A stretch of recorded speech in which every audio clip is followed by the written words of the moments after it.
Good evening, brothers and sisters. Welcome to the channel. We want to give due respect and benevolence and praise to the Creator of heaven and earth, the Most High. This short presentation will be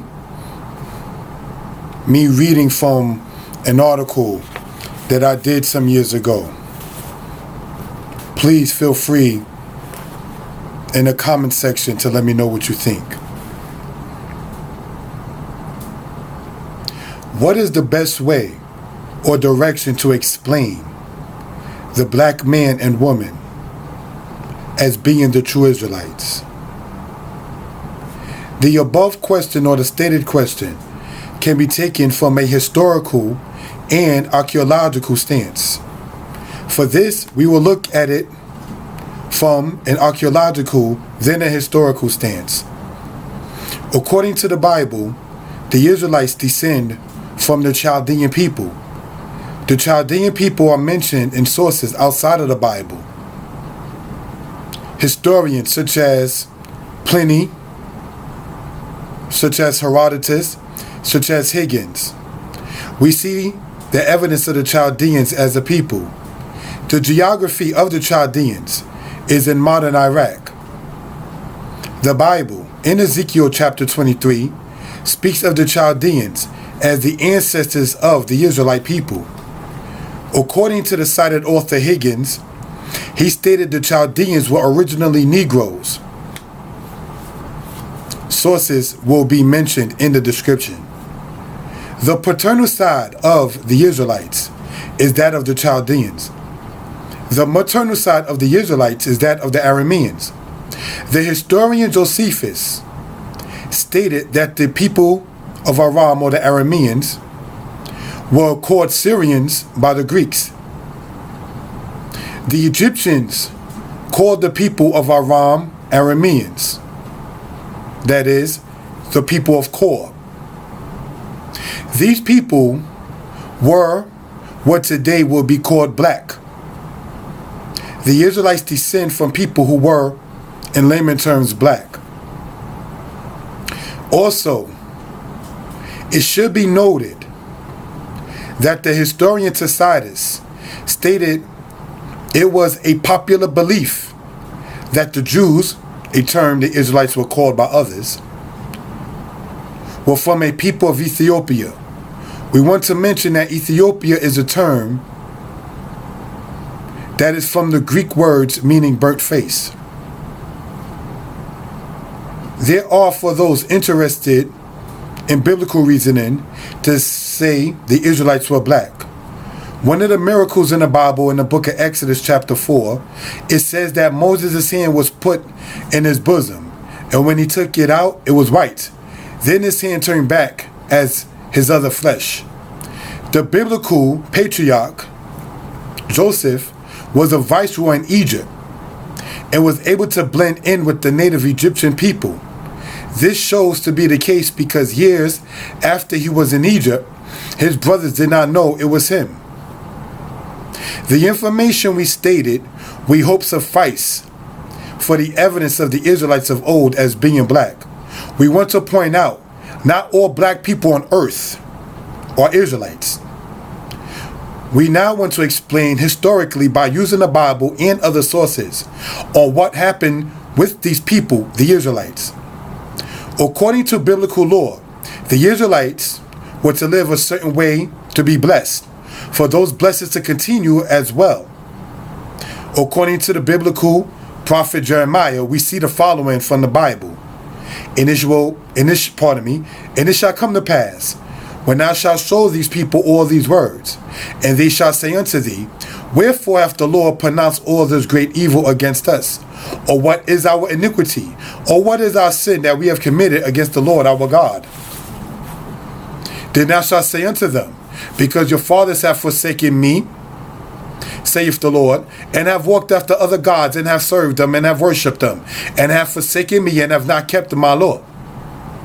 And ye have done worse than your fathers, for behold, you walk everyone after the imagination of his evil heart, that they may not hearken unto me. Therefore will I cast you out of this land, into land that ye know not, neither ye nor your fathers, and there you shall serve other gods day and night, where I will show you no favor. What we just read came from the Bible in Jeremiah's 16th chapter. Jeremiah the prophet lived between the 7th and 6th centuries BCE.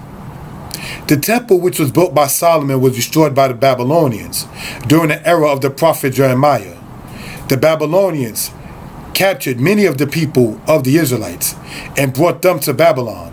After Babylon, as the kingdom ended, the Persians come on as an empire. This, in the Bible time frame, is when we read of Ezra and Nehemiah. We want to point out that Israelites too, in large numbers, were in southern Egypt during the same time. The scattering of the Israelites, referred to in history as the diaspora, was prophesied in places in the Bible, such as Deuteronomy 28 verse 64, and spoken of in Zechariah chapter 7 verse 13 to 14.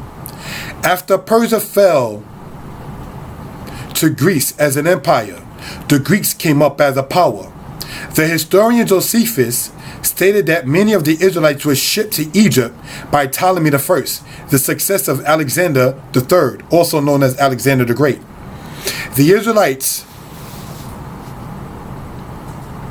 during the time of the battles of the Ptolemies and the Seleucids, were under the tyranny of the Greeks. The Romans, later seeing the disunity of the Greeks, took advantage of it and conquered the Greeks in 168 BCE, then again in 146 BCE. The Israelites currently were under the Roman rule. The diaspora continued under the Romans, and certain Roman leaders, such as Vespasian and Titus, were responsible for demolishing the memory of the Israelites from their land. According to the historian John Oldgerby in the 17th century AD, we see the following in his book called Master of His Majesty's Revels in the Kingdom of Ireland, published, as stated, in 1679, a volume on Africa in which he speaks of the coast of Guinea as follows. Many Jews are also scattered over this region, some natives boasting themselves of Abraham's seed, inhabiting both sides of the river Niger. Others are Asian strangers who fled there, either from the desolation of Jerusalem by Vespasian, or from Judea, wasted and depopulated by the Romans, Persians, and Christians, or else as came out of Europe when they were banished. This shows that many knew of the fact the Israelites were scattering to places in Africa. According to the late historian Dr. Ben, we see the following also. Quote, these African Jews, as all other Romanized African of this era, were caught in a rebellion in Cyrenia, which is in Libya, during 115 CE, against Roman imperialism and colonialism. This rebellion also marked the beginning of a mass Jewish migration southward into Sudan, or Western Africa, along the way of the city of Aer or Air, and into the countries of Fouta Djallon and Senegambia, which lie below the parabolic curve of the Niger River's most southern reaches, where the city of Timbuktu, Mali, presently stands. Sources will be cited in the description. It is now noted that the Israelites scattered to parts in Africa, some as far as Western Africa, during the time from Henry the Navigator to the timing.